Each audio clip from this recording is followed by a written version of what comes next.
Hey everyone, welcome to an episode of Guilds of the North. As always, I'm Paul Filio, your host, here with my co-hosts, Antoine Bergeron. Hello! And Steve Gagne. Hello, nurse. It's been a while. Okay. Well, it hasn't been that long.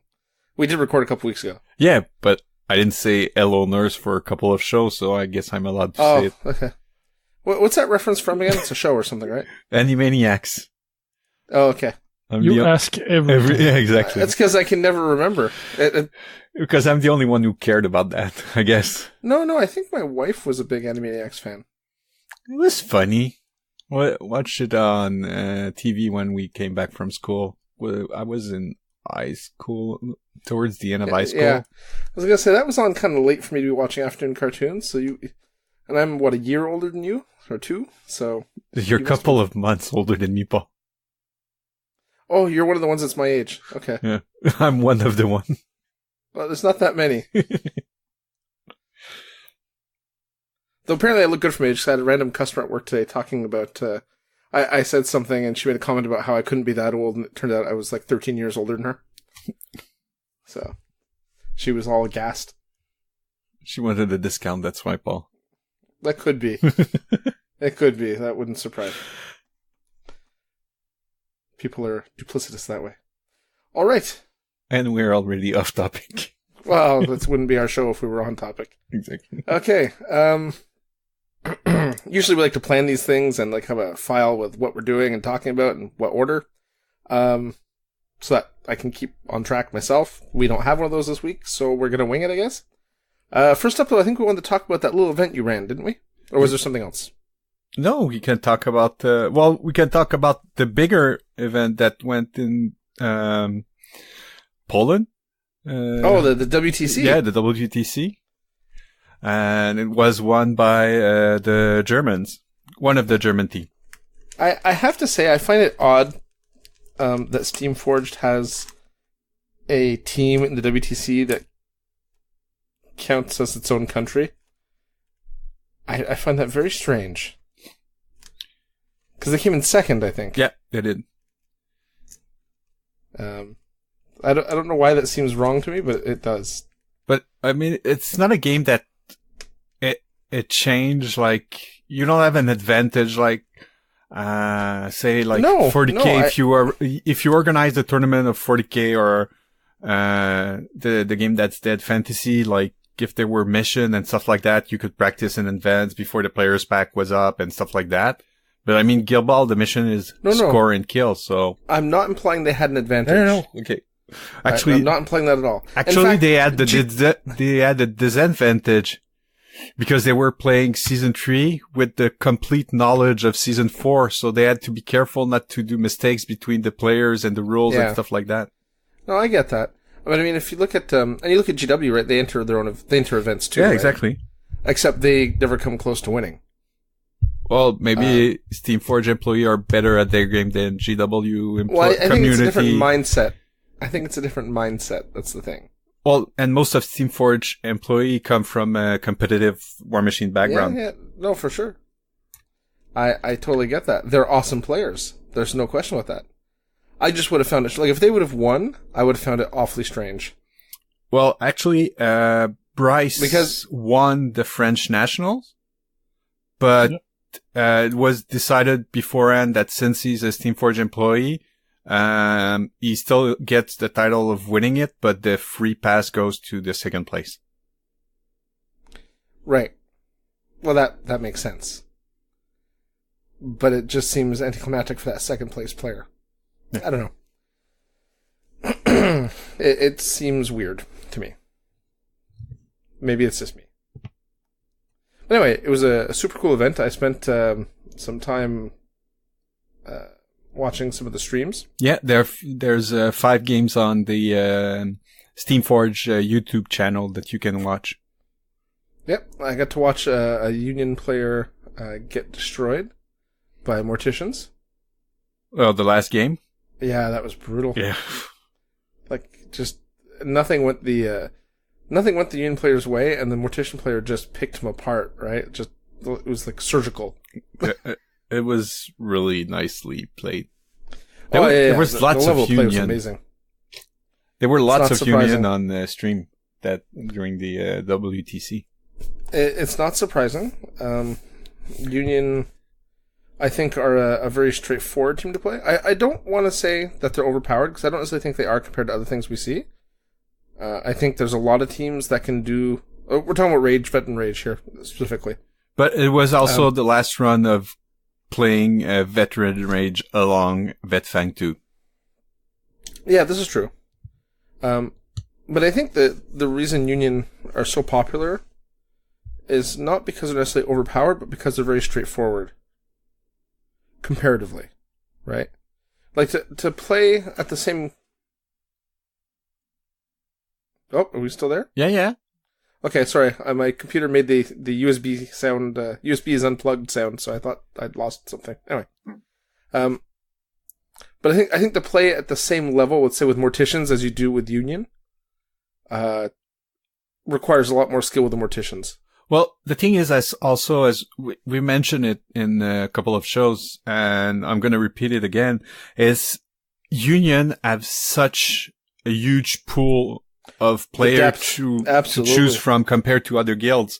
So they have the liberty to flush less optimal players from their roster.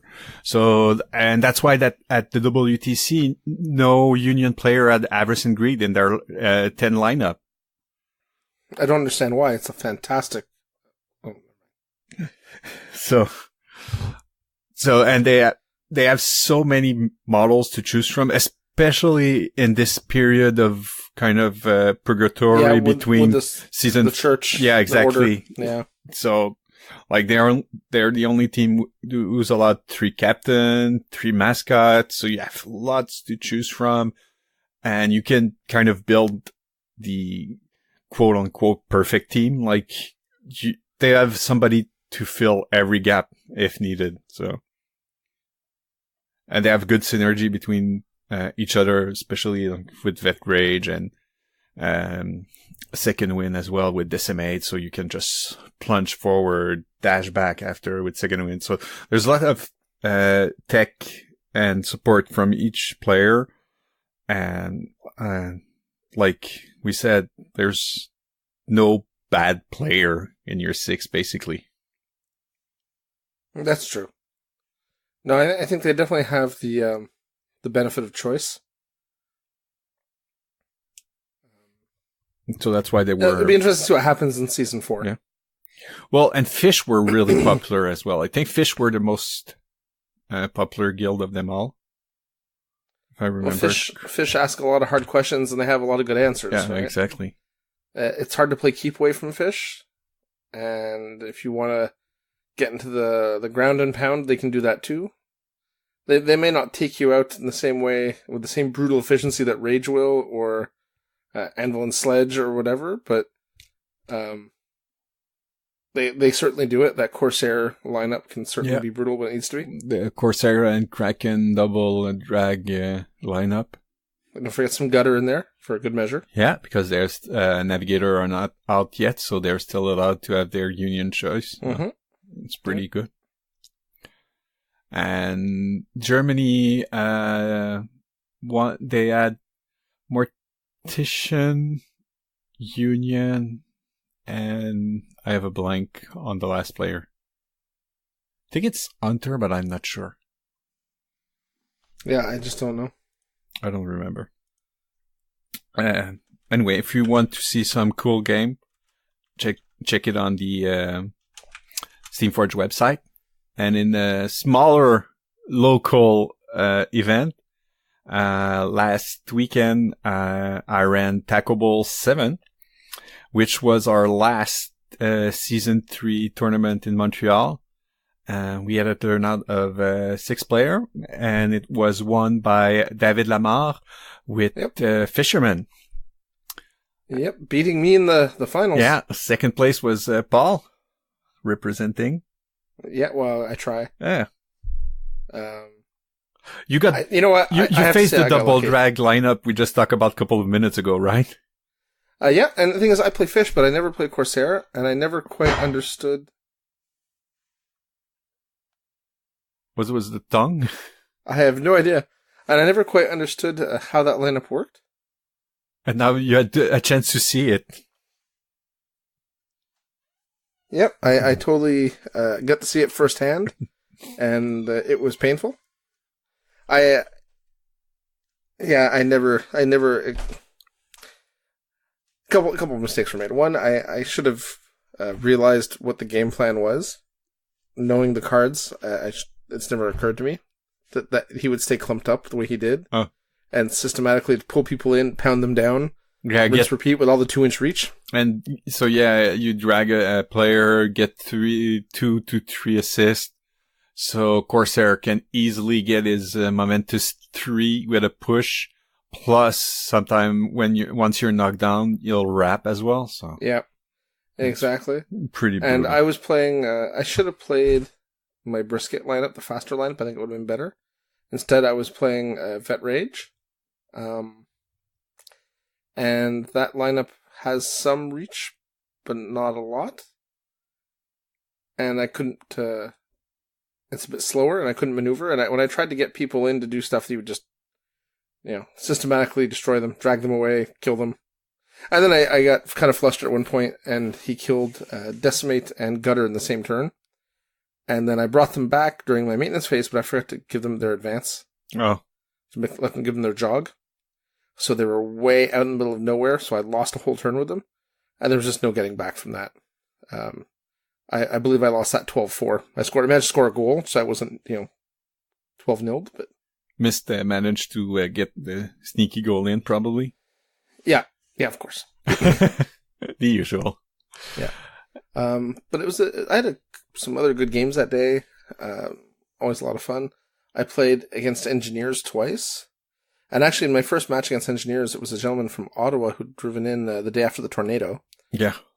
And he did that's dedication. He didn't have power when he left in the morning. Yep, so his GPS wasn't charged or whatever, so he didn't really know where he was going. He couldn't look up the address. Anyway, he managed to make it, and we played. And I went down 4-0 really quickly. And then he ended up... He got an extra point. He must have killed a mascot. He must have killed the strongbox or something. And it was 5-0. And then he almost scored again, but he missed the tap in. Oh. And that's what saved me. Because then I could get a hold of the ball, and I ran away with the ball, basically, and hit it from him. While my team advanced and started slaughtering people. Because he'd moved everyone kind of to the middle. And that's where Rage wants everyone to be. Yeah. So you were able to nitpick a player, and then when you were comfortable with an 8 point, you managed to score or something like that? Yeah, exactly. That's the plan, right? Yeah. I went to 10. Okay. And then I scored on 10. Okay. So. Well, it still stopped at 12. Yeah. Yeah. So it was a lot of fun. Great day. Mm-hmm. 3 rounds. It was awesome. For my part, I played Morticians, and I lost my first game to Farmers. I forgot how bad Thresher can hit you.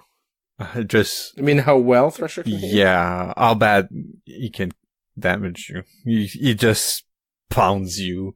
And he was playing with Jaxra, so even though Thresher was way up in my line, and he put Harvest Marker with the crop dusting, so he was able to do the Fear the Reaper and do 3 damage to everybody with extended reach as well. So, and like in one go, he did like 2 attacks on the player, then Fear the Reaper, killed 2, then was able to move out because he didn't move. It was at the beginning of his activation, and then move out and do damage to another player. That was brutal. I had a hard time coming back from there, but it was tight game. I lost 12-10 and he was about to clock out. So it was not too bad.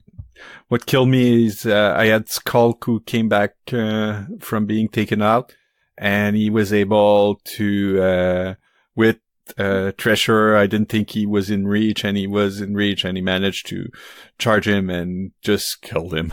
And surprise! Yeah, he did one attack, he spiked, and there's a dead player. So yeah, it didn't go well for me. After that, I played against the same engineer player you played in the first game. I managed to win that one. Did I take Scalpel on that one? I don't remember. I think I took Scalpel because whatever. I took Scalpel and I was able to do his first turn goal and then go back to safety because of second win. And she's so fast. And I managed to win 12-8 or something like that. And last game was against Engineer as well, and I managed to win 12-4 or something. So I finished third overall. It was pretty fun. And decent showing. Yeah. And also, we can mention now that the first Season 4 tournament event will be held at the Abyss again on October 20th.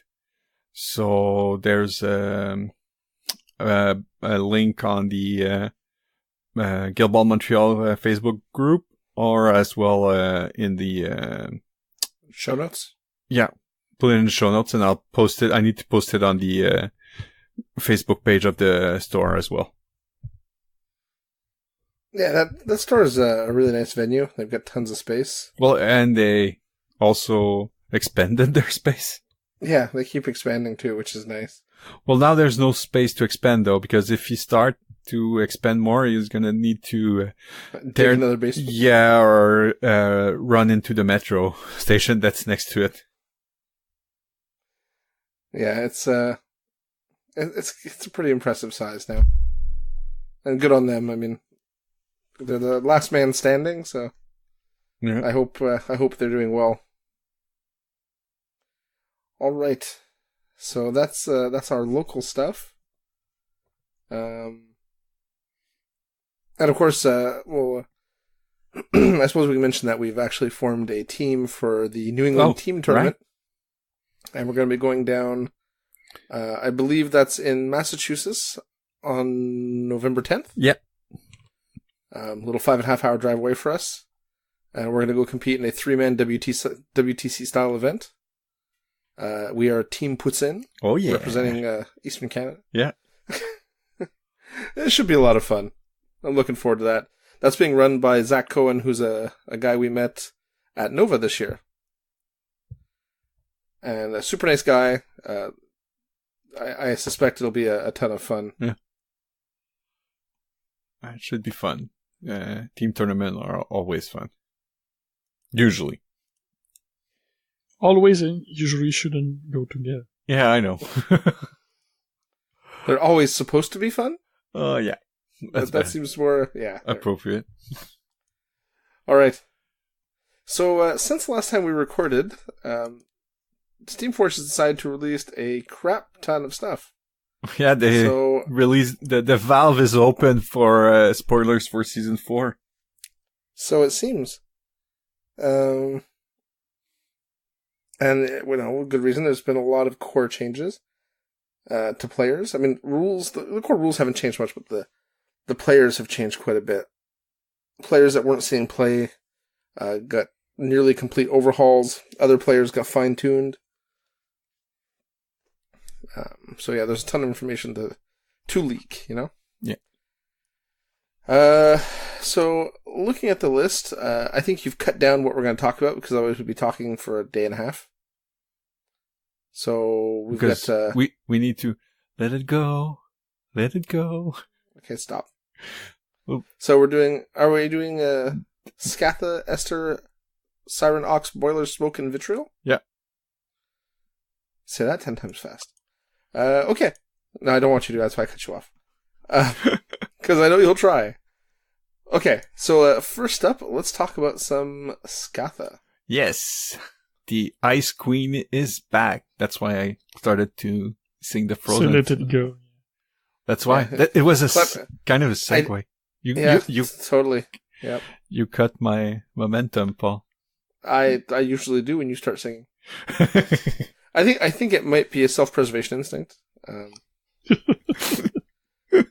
I do recall, Steve, and again, a little sidetrack here, I do recall playing in a Warhammer Fantasy doubles tournament with you at Adepticon years ago, where you sang Let It Go in French pretty much every game. Well, actually, the song was playing on my iPad during our deployment phase. And you sang along with it, yes. Yes. Looping. Yeah. And I didn't get punched once. That's pretty impressive. It came close from me, but I figured that would look awkward since we were teammates. We would have been ditched on sportsmanship, but because of infighting instead of being bad sport against our opponent. So, where were you playing that? I was playing High Elves. Where were you playing? I don't know. It was probably Tom King's, no? No? Probably Wood Elves. Yeah, I think so. I think it was Wood Elves. Alright. So, back to Guild Ball. Skata. I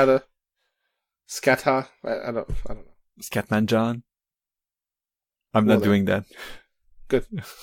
So I'm just going to pretend you didn't say it and keep going.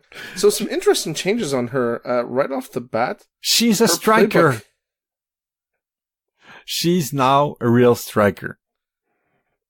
Well, technically I think she's an attacking midfielder. Nah, she's a striker. Yeah. Because she's now 7'9" movement, where she was 5'7", so she's fast now. Faster. Yeah, I never understood that. Why was she so slow before? Well, because they took in account of her AoE, her ice patch that she was putting on the floor. But she still keeps that as well. So now she's super fast. Wow, that's going to peak in the headphones, but sorry. It's okay. I'll forgive you. And why I say she's a striker now, it's because her tackle is on the first column now, instead of being on the second column. It's still momentous, but now she has it on the first column, so it's pretty cool. Second one was not that bad. Yeah, but against a 5-0, sure. Sometimes you didn't get those two results. Yeah. On TAC 5. Yeah. So against Mist or Angel? Yeah. I'm trying to think of who else would be carrying the ball around at 5-0. I guess Pinvice, maybe? Yeah. Well, Pinvice has close control. But yeah, she can carry the ball. True. Well, that's true. She carries the ball. And actually, for close control is even better now, right? Because that one... Because close control needing column 2, if you couldn't get charge... well, if you charge, you would defensive stance, so you would never get that. And the rest of her playbook is pretty much similar, except that her Cold Snap character play now is on the third column, and it's not momentous anymore. Well, that's okay. Yeah, that's true. And also, Cold Snap changed because now it's 2 damage for the AoE instead of 1 damage. So that's pretty cool because you're gonna just poke 1 damage against stuff-eyed models and you're still doing the snared condition. And of course the AoE got the range modifier. Yeah, of course. For Season 4 as well. One interesting change is the Blessing of the Moon Goddess, which is pretty intense. Because it used to be like you add a dodge to playbook result. Now it's a double dodge, which is pretty nice. So basically she can do that on herself, go try to grab the ball, do tackle, momentous, and then add a double dodge to that. Or... I'm just thinking, she pops her legendary. That's 3-inch dodge. Because that's what I thought. She was... or if you take the second column, she has a double dodge, so means you dodge 4 inch. 4 inch. Yeah, 5 under legendary. It's ridiculous. Well, do you want to talk about the legendary now? Because it changed as well. Well, let's finish up with our character plays. Sorry, I jumped all over the place. I'm being me. So she's really fast with that, and she's hard to pin down. And since it's sustain, you can cast. You can do it on yourself, like with your last influence, and on a counter attack, you could double dodge as well. add that as well to your counterattack. So it's pretty good. She retained the snowball. There's a small tweak to the snowball though. Now, she can score a goal with the snowball. Yeah, and that I think is ridiculous. But you gain 1 VP instead of 4. Right, which it's gonna make hunting season for the mascots, right? Yeah. Just get that second VP. But it doesn't generate an additional influence from in your pool. It was said in the GUBs and everywhere. They clarified that there's something in the core rule that's going to prevent that. Yeah, well, you actually we inquired about that because when we saw this card previewed to us at Nova, actually. Yeah. We were like, it says a goal. If you score a goal, you gain a goal influence. Does that mean she can just generate extra goal influences? So you could just score with her and get it every turn? Yeah, you get 15 influence quite easily. Jesus, wouldn't that be frightening? But it's interesting because she can use the ball to do since it's a ball, so you could do a pass to a model, and the receiving model could do a snapshot. And if he succeeds this snapshot, you score 1 VP as well. That's true. You're mind blown. That's true. I was also thinking that because it's a goal, it also ends her activation. Well, if she does the pass, it doesn't end her activation. But if she scores the goal, yeah, it will end her activation. Yeah. And her legendary. Wait, hold on. Did Nature's Chill stay the same? Nature's Chill? Yeah, it stayed the same. Except that it's, instead of being 2 inches of piece of terrain, now it's not in base contact with terrain because there's no difference in terrain, I guess. Like with grounds and terrain. Grounds is a terrain as well now. Because before ground was not considered terrain, but now ground is terrain. Which makes sense. Just keep things simpler. And give Mist his bonuses. I approve. And our legendary, it changed. Instead of being a pulse where you place token and you remove those tokens to do an additional push dodge, now it's while you're within her 6-inch aura, you gain an additional dodge on any playbook result. Which is gross. Because it's every attack. Yeah, for sure. So she's just going to be moving all over the place. She's going to be like Blackheart, but better. Well, she could do it and move herself, but now it's going to be everyone. Everyone, like J-Car, could probably benefit from that as well, because he has a damage double dodge, so means damage triple dodge. Yeah, sure, I'll take that. Doesn't Minerva as well, right? With the Minerva has more of a more pushy. Yeah, supporting role. So what about Matagi? Is he more dodgy? Yeah, he's a bit more dodgy. I was just thinking, but now there's absolutely no use for those icy sponge tokens that we all have. Nope. They're nice, I guess. It's like that was the secret tech. You could use the icy sponge tokens for counters. Exactly.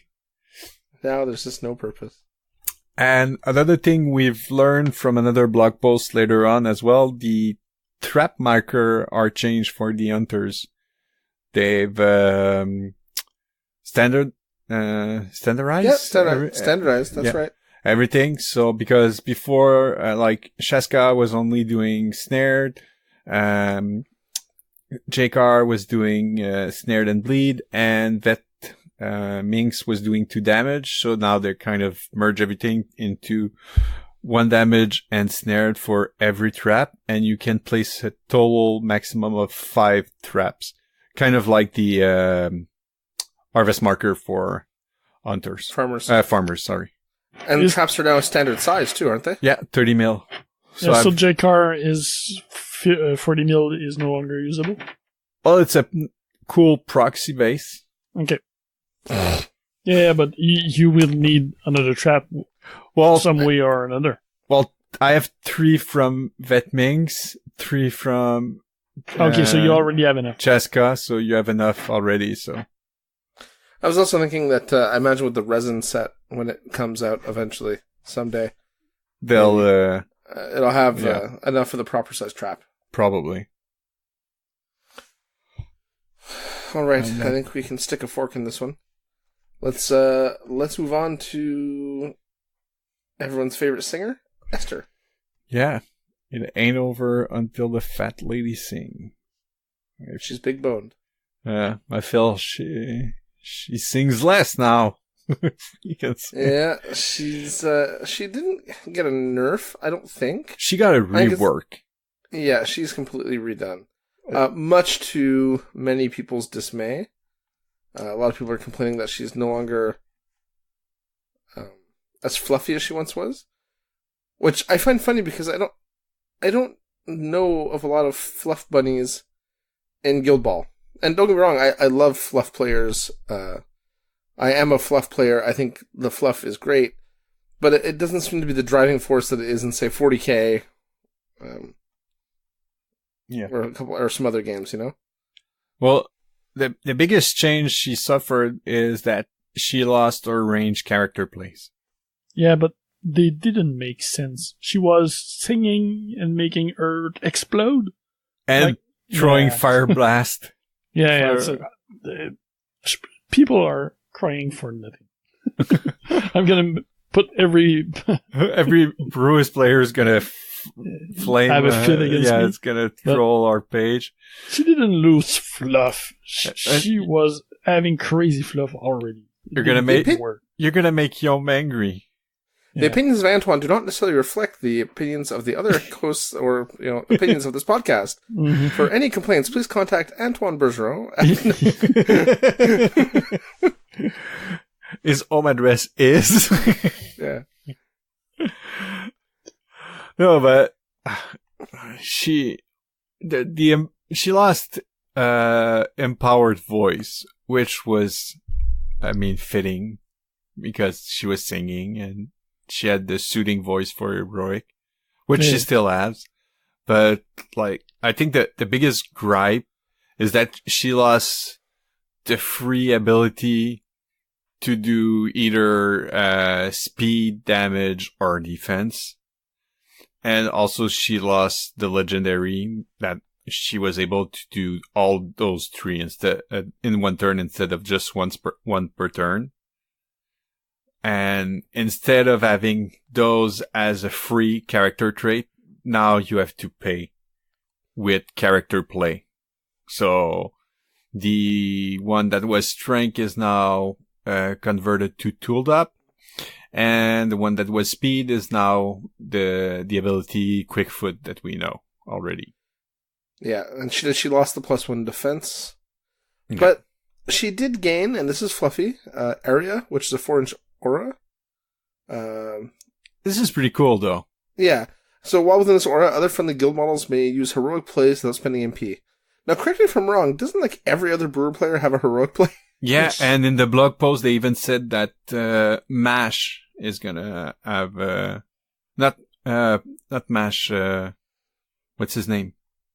Stave is gonna have a heroic play as well. So he's gonna benefit from area. So if everybody gets area except the mascot, means you get 4 free momentum. Every turn. Yeah. If you're right, 4 inches of her and she's 40 mil, so that's a pretty big aura. Yeah, I think that's very decent. I think it's going to be really good, especially on first turn if you receive, or if you kick, you don't have that much momentum, and then you can start doing stuff for free. I think that's where you're going to see it more. That's where the advantage from the free momentum will come, because later on game, most of the time you always have momentum to do it.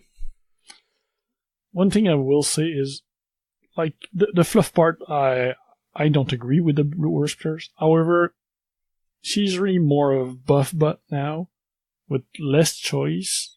So she might be more boring to play. I don't think she's worse, and I don't think she no longer fits her fluff. Aria is a type of song, so she's singing and supporting the other guys and making them do stuff. So it still fits thematic wise. but what's for she Ariana might Grande? be boring to do. Well, she's a support character. Yeah, she already was, but she's had even a more active role as a support player with the blast and stuff like that. Now she's only buffing. Yeah, but she can still get into the action because her 3 damage wasn't momentous, is now momentous on the last column, and she has a Brewer's playbook, so with TAC 5, with she'll wrap easily. Yeah, she can wrap easily with a couple of assists on the knockdown model, and now she can have 6 influence. So if you want to have the 5 as before, you can tool her up, do 5 attack. So like. Like I said, she's probably not bad, but she's also slower, and you want to support your team, so that will be a backup option probably. So yeah, I might see where she might be not as fun to play. It's just the team argument that I don't agree with. Yeah, I think people have to wait and see the whole team together. Yeah, but I think like she's gonna be more like putting the buff, but it's the biggest gripe is really because now you have to pay the influence to get this, where before it was free. So now you're not converting influence to momentum, and especially for the speed gain, which now costs you 2, where before you could do it for free if you choose the +2 move. So, and also you cannot double tap for damage with +1 damage from her plus the tooled up, because now she is the one who has tooled up. Yeah. So she's different. We'll see when we see the rest of the guild to see where she can big fit. Picture. Yeah. Big picture.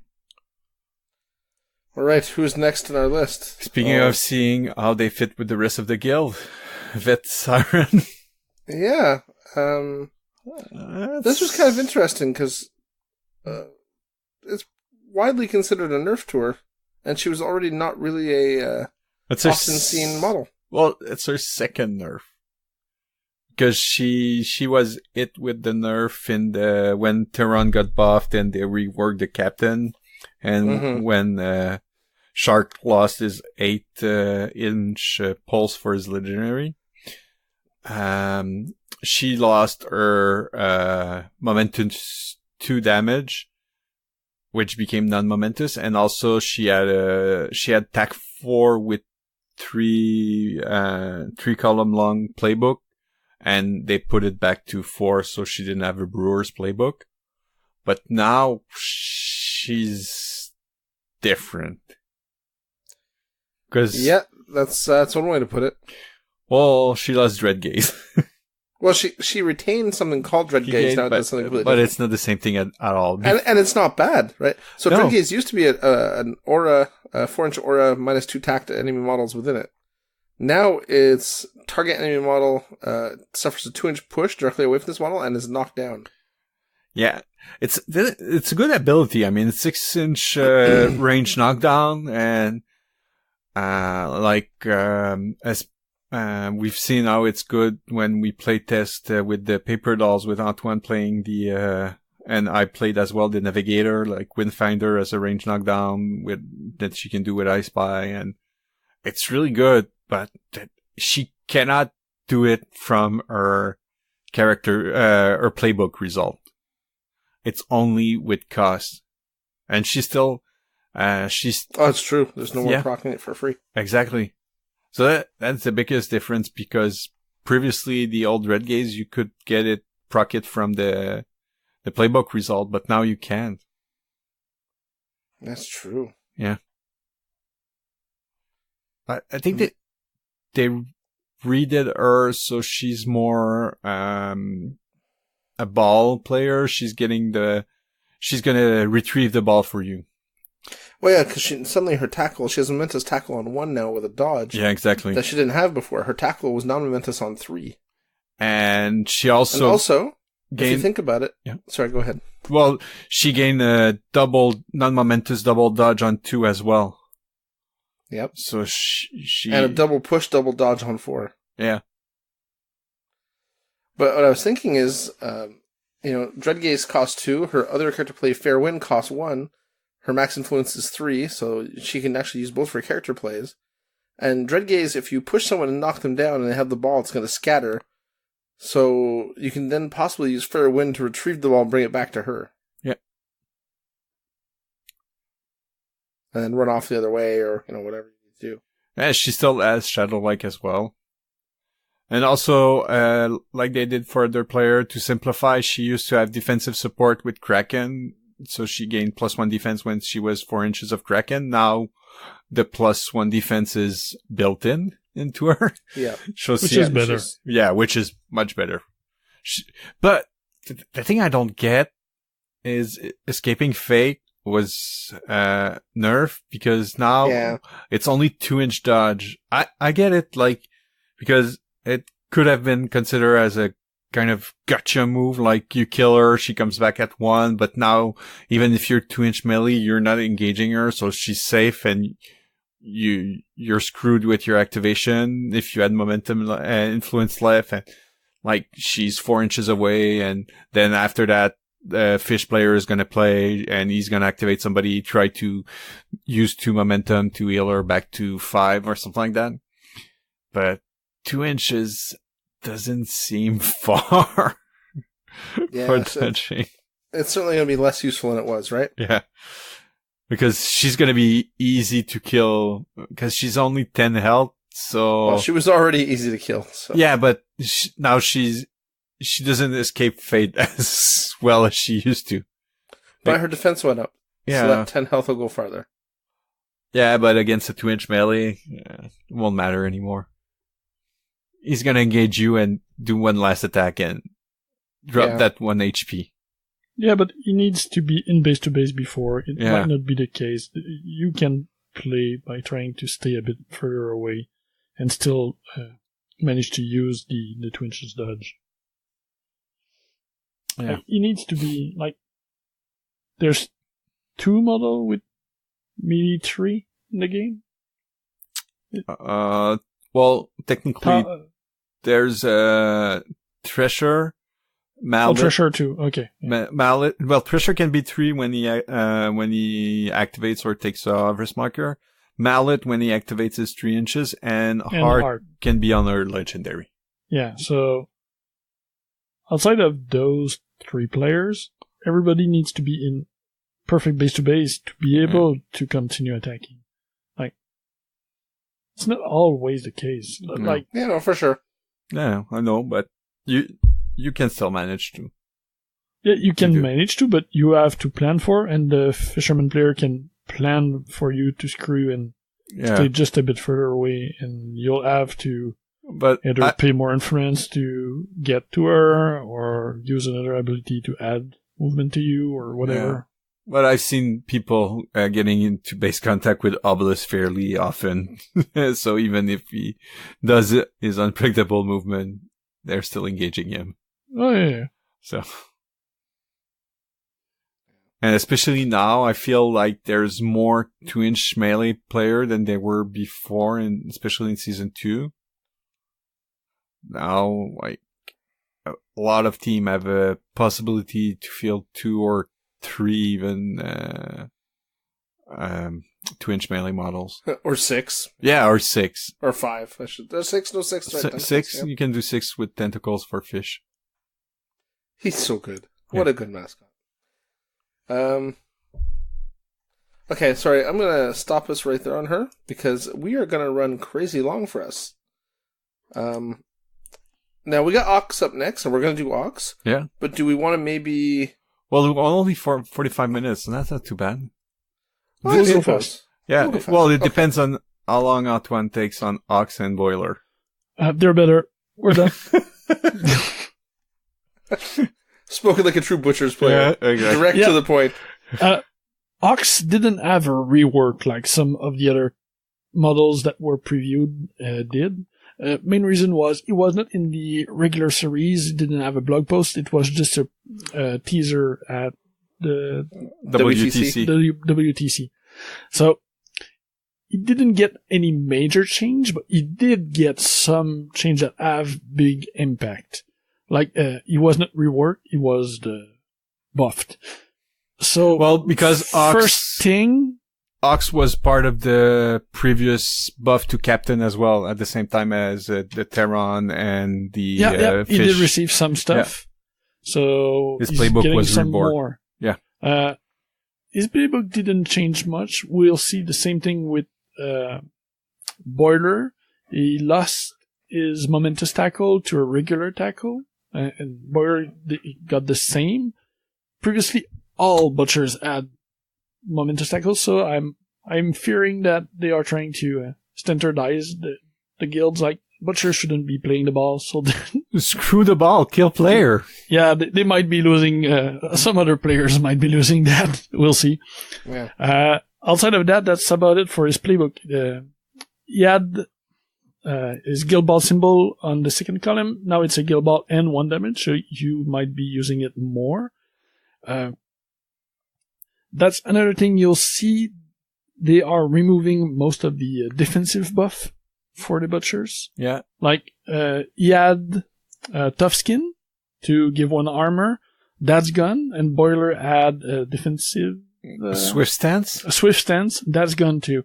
So 2 of the defensive character plays are now out. And I'm not going to complain. I don't think there were other. So butchers are even more of the glass cannon thing they were before.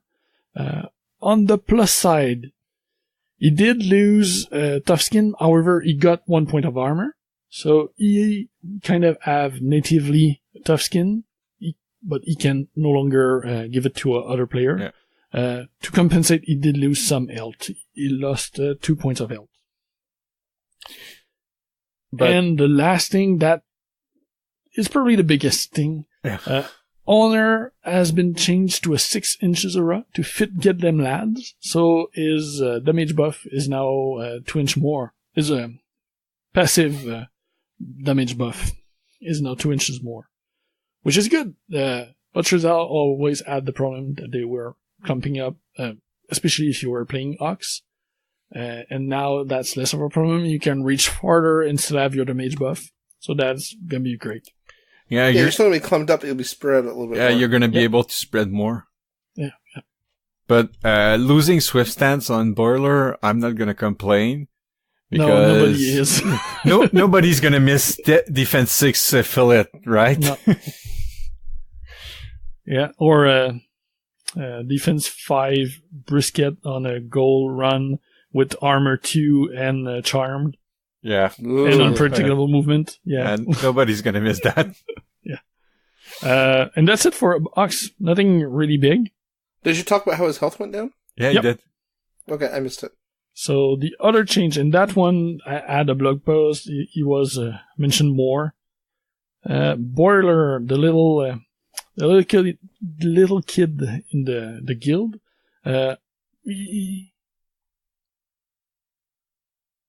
Is that good? His tackle is marked as still momentous, but didn't. No, in the card I have. Is that a mistake? I'm gonna check. I think. I'll cover the rest. I kind of remember his tackle being non-momentous, but I might have been switched with a more recent copy of the card. I don't know. Can you check the blog entry? The other thing, his knockdown was on the 4th column. It went down to 3. So they are there to do damage, and get you down is one way to help you get more damage. That was replaced by his 3 damage, which slide down 1 column, and he now has a 4 damage on his 5th and last column. Well, that's crazy. His tackle is still momentous on the blog post as well. Oh yeah, okay. So, I remembered it losing it. So, well, then that's better.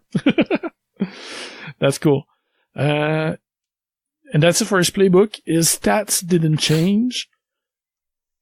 His character traits didn't change. And the other thing that changed is character plays. So we already mentioned that it lost swift stance. However, he got some range damage, which is something we didn't have much in Butcher, so he can now axe throw. For 2 cost, range 6, that's 3 damage. That's it. Once per turn. Well, simple, effective. And causes bleed because he has crucial artery as well. Yeah. Yeah. Oh, jeez. I didn't think of that. Yeah. It causes bleed, and it triggers with, it not triggers, but it adds up with the owner bonus, get them lads bonus, or even the damage bonus from Mito. Okay. I'm drawing a blank on the character play The name. owner is +1 to damage, plays, character plays, or damage results. Yeah. So that's 4 damage. Get them lads is the same thing. Mm-hmm. And the one from Mituk is also the same thing. So you could get to 6 damage by throwing his axe, plus bleed. It's a good thing it's only once per turn. Yeah. Well, the other change... Well, yeah, go. Yeah, the other change is mark target. Yeah, so mark target works the same as before. However, now he can use it himself because it went up to range 10. Yeah. So now he can do it at extreme range and be able to use that +2 range for a charge. That's gonna be gross. Yeah. That's good.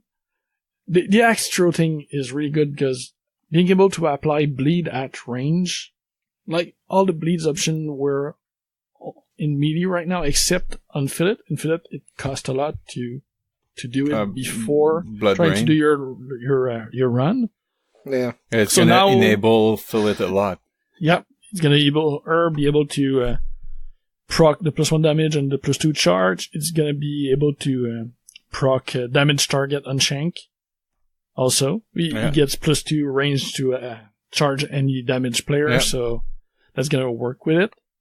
And that's all the change on Border. However, on their blog post, they also mentioned Border still have assist with Princess, and they did rework Princess. She now has Vicious, so Vicious gives you +1 damage and +2 attack on parting blows. So often you place Princess in melee with someone just to prepare for Burlo to do a damage run, and people were trying to just disengage from Princess, and now it's going to be a harder choice. Do I really want to get away from her? She goes up to attack 8 when she attacks. She might be able to do quite a lot of damage if she's already in Ox's range. If she laps, that might be like 5 or 6 damage. Ugh, that's so broken. Just for getting a parting blow. Yeah. That's why they want to put a ban on Pitbull in Montreal.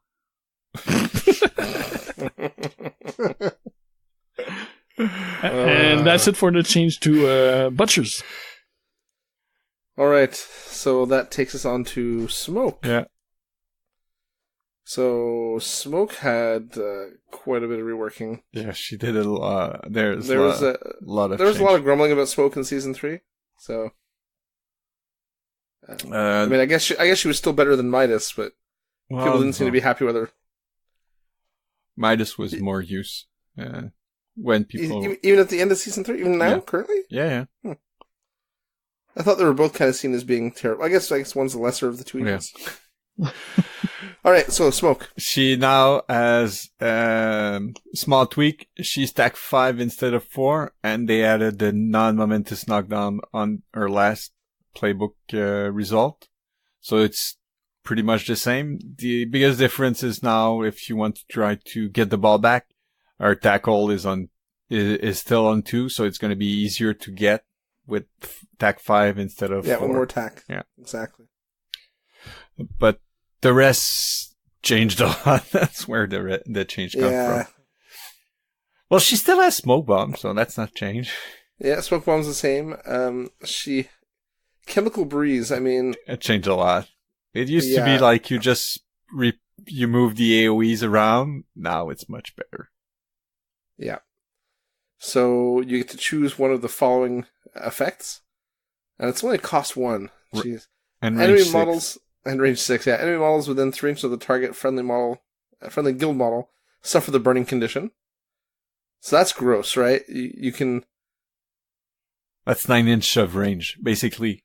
Yeah, but I was just thinking, it's a target friendly. Yes. So do you have to... Nope. You don't even have to roll the hit. But no, you don't need to roll. It's a friendly model. Exactly. And then the other option is enemy models within 3 inches of target friendly models suffer poison. Yeah. So same idea, just different... so for 2 influence, you could put burning and poison. Oh, they're not once per turn. Oh my goodness. No. Or in theory, you could do multiple parts of the team. Yeah, oh, jeez. That is going to be so brutal. And it would be brutal if she had something to do damage to people who have condition damage. Oh, wait. I didn't read that right. See, it's enemy models, so all models around the players. Yeah. It's kind of a... You target... So if they dogpile someone... You target your friendly model, and you pulse 3 inches, basically. Okay. Yeah, the first time I read it, I thought it was only applying condition to one model with kind of an art node. But it's grosser than I thought. yeah, exactly. Paul, you're going to need to print a lot more condition tokens to people playing Alchemist. I guess. Jeez. And then she got Infuse. This one you have to roll. Yeah, this you have to roll. Also 6 inch range, 2 influence cost. And it's a target enemy model that is currently suffering the burning or poison condition suffers 3 condition damage. And it's condition damage, so it's not affected by Tough Eye. Yep. So that's just mean. But this one you have to roll, so. Yeah. But still, if you start your activation with 6 influence, somebody is already burning or poison, she could do say 9 damage on him, basically. And maybe she could do more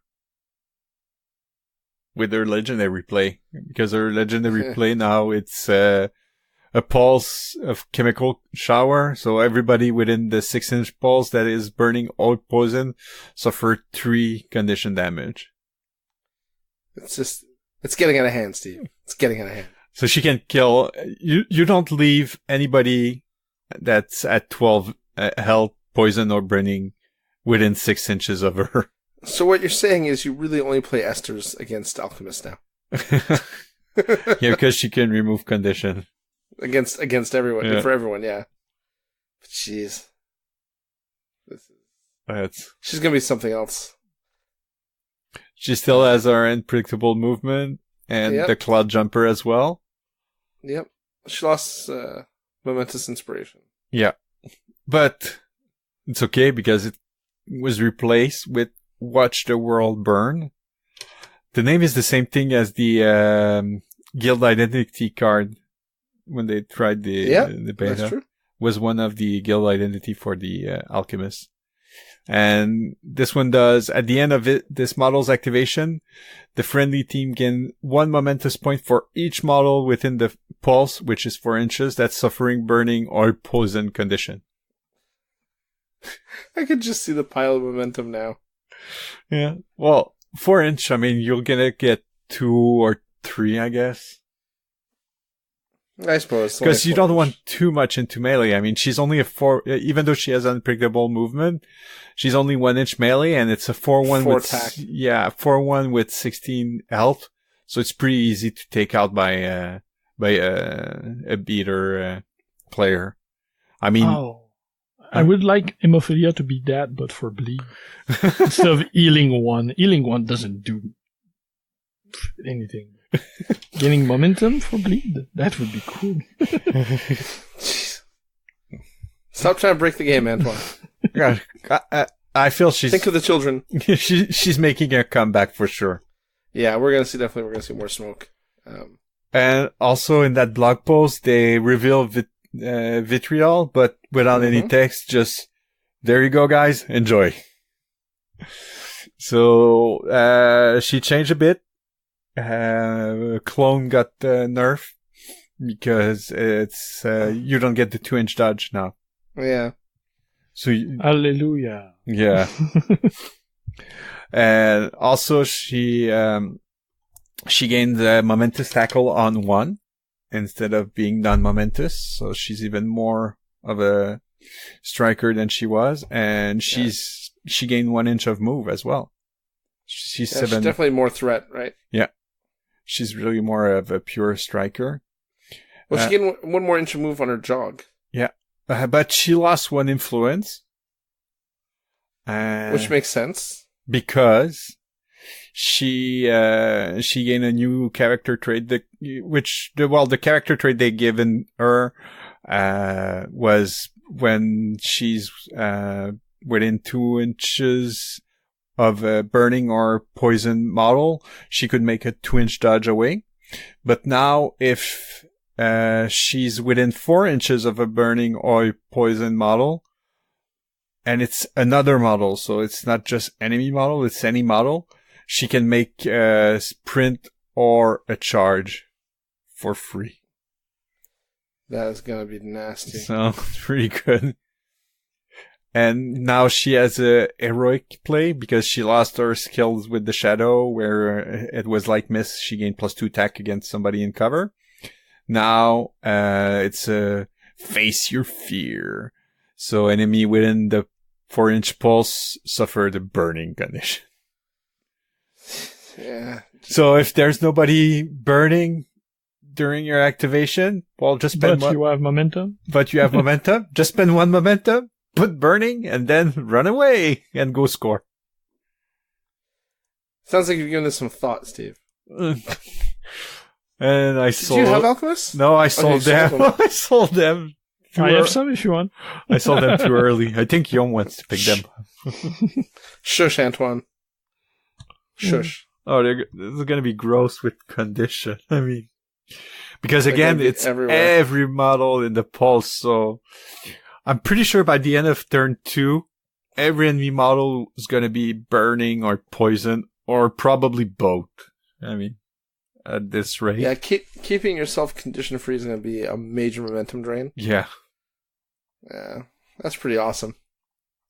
It's going to be funny against Rat because you need to pay 1 more momentum to clear those conditions. And if you put poison and burning on all the rat catcher that have the disease condition, it's going to be rough on their momentum. Oh, it's true. That spend 2 to clear conditions, right? Yeah, and most of the ability, like smoke and vitriol, it's on other player. You put the burning or poison.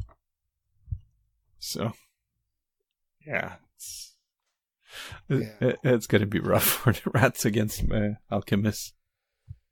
I think we're going to see a lot of strange or bad matchups now as the things get retooled. Yeah, only a couple of weeks before we see the big picture. Yeah. Well, I think we can be honest and say, we've seen the big picture. At least we've had time to look at part of it. Because, we can tell people as media we have access to the Season 4 cards. So we're seeing stuff, and it's going to be interesting. And we're going to prepare a couple of episodes talking about the change of each guild as well. Yeah, so there's going to be some good content there. And I think we're going to do some Season 4 games in the bank, so that when Season 4 launches, we can put up a couple streams of games. Yeah, we're going to try to do that as well. Yep. Look at us with all kinds of plans. They probably won't come to fruition, but we have all kinds of plans. And that's what's important. It's not what you do, it's what you say you're going to do. Just like politics. All right. I think that's everyone we wanted to get through. Yeah. Yep. Yeah, we really powered through those last 3. I was worried there for a bit, but look at us. We're pros at this. Yeah, it took us... Okay, I don't understand how we did like 4 models in less time than it took us to do the first 3, but whatever. That's all good. Well, I talk too much about Scata. Well, it's okay. You love your Scata. That's fine. Much like you love your Scalpel. Yeah, I can't. All the not popular captains are Steve's favorites. But they're going to be popular now. Yeah, I don't know. If I'm playing Union in Season 4, I think there's only popular captains. I'm not going to be a special snowflake anymore playing Scalpel. No, you're going to be a power gamer. Yeah, I'm going to be a bandwagoner because I'm using the strong captain. Yeah, it's not a bandwagoner if you were already playing. Yeah. You're not a real player, Steve. I know. You're a nipster. No, he clarified the other day he's a foodie. It's like a hipster with a purpose. He was playing Scalpel before she was cool, so that's kind of hipster. That's true. But his beard looks too normal, and his sideburns aren't big enough, so still needs work, Steve. And I don't have tattoos, so I cannot be a hipster.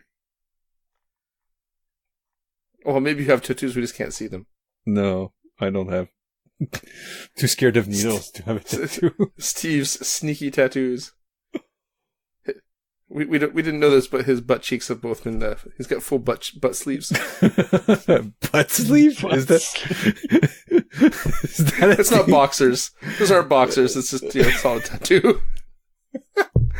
You can tell I'm tired. The butt sleeve came up. So anyway, wow. That's my contribution to this podcast. And I invented the concept of the butt sleeve. Yeah, do not Google that because you don't want to see if... Definitely not safe for work. Exactly. Definitely not safe for work. And you don't want to know if it exists for real or not. Some things are better left untouched, and this is one of those. Yeah. I'm not at work right now, so... Did you Google it? Yeah. Your eyes, Antoine. Your poor, no, I didn't eyes. Google image it. Just Google it.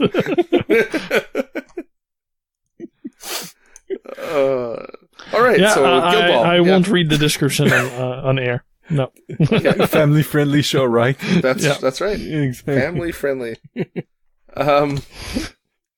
So, that Guild Ball stuff. On that note. I don't even know where to go anymore. All right, so I guess we will try to be back. Maybe we can try to get something together next week. Well, more because have we caught up on all the players? I think so. Eh? Yes, we've caught up on the blog post and everything, but I think more realistically, we should try to. Antoine sent it. I'm not clicking on that. Sorry, guys. Antoine sent a link, and I am scared to look because I'm pretty sure it's butt sleeve. But what I was going to say is, we probably only gonna release on close to the big release date of season 4. So we're gonna try to prepare a podcast with our main guilds, either one episode or a couple of mini episodes, depending on how long they run. And also, we're, like Paul said, we're trying to get at least one stream, maybe 2. So you guys can see the feel of the game with the new season. Yeah. And I just want to say in Antoine's defense, the picture isn't as horrific as I thought it would be. And maybe that person had butt cancer, so the tattoos are to hide the scarring. You don't know. Mm-hmm. You don't know, don't judge. That wasn't the scarring part. I didn't look. I'm not looking. Oh, you'll see. It's just a full back tattoo, that's it. Yeah, it's not bad. I'm going to bed. There's nothing horrific. I'm going to bed soon, so that's not the kind of image I want to see before I go to bed. All right. You before we sidetrack even more and before I fall asleep again while we're recording, I guess we'll call it quits for this week. Yeah. And we will try to get together next week or the week after that once Season 4 is launched to do our Season 4 first impressions. And we'll actually have some games under our belt at that point so we can talk about something like we know what we're doing. Exactly. It'll be crazy. First time for everything on this podcast. All right. On that note, it's been a pleasure, gents. Take care, Paul. Bye, geeks. Thanks for listening to Geeks of the North. If you want to contact us, you can email us at geeksofthenorth@gmail.com. Like us on Facebook at facebook.com/geeksofthenorth, or follow us on Twitter at Geeks of the North. You can follow me, Paul, at PRFilio, Antoine at Eltonio Berg, Steve at B_Steve, and if you really feel the need, I guess you can follow Yom. He's at Yomasta. Breaks and outro music by Ladrave. You can listen to them at ladrave.bandcamp.com. See you next time, geeks.